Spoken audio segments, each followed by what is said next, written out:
Life can feel like a runaway train sometimes, can't it?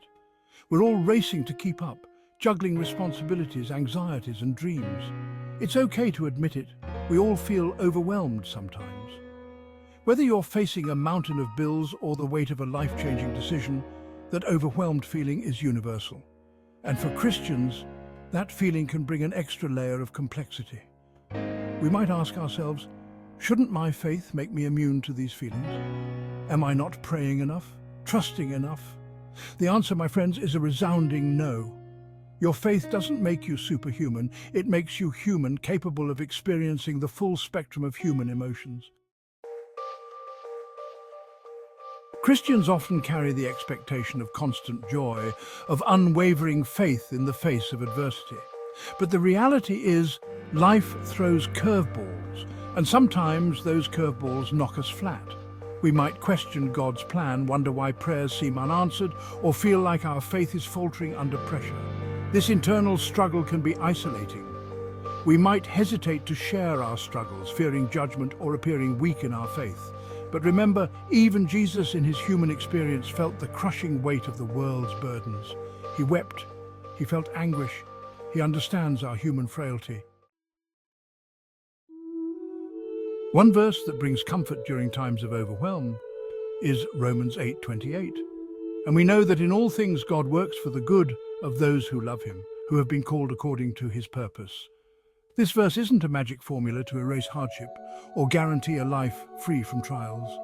Instead, it's a promise that God is present, even in the messy middle. He's there in the waiting, in the questioning, in the tears.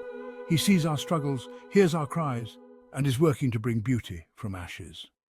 This doesn't negate the pain or erase the challenge, but it offers an anchor of hope, a reminder that we are not alone in the storm.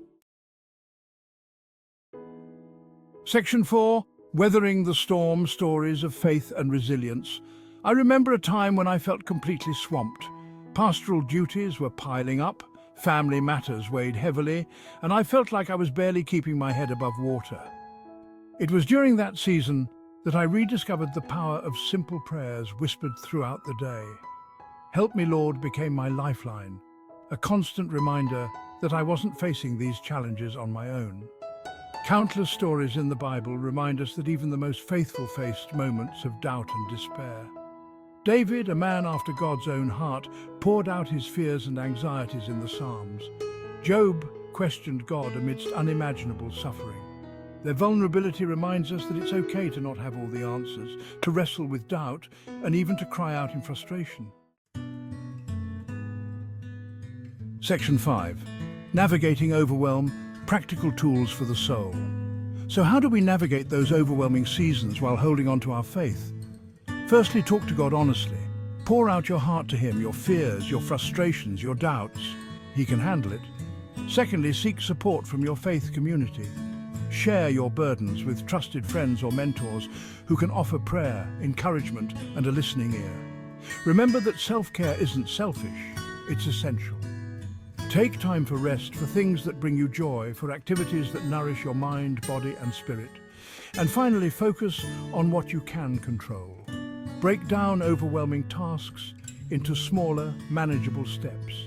Celebrate small victories and give yourself grace when you stumble. You are not defined by your feelings of overwhelm. You are a child of God, deeply loved and held in his loving hands.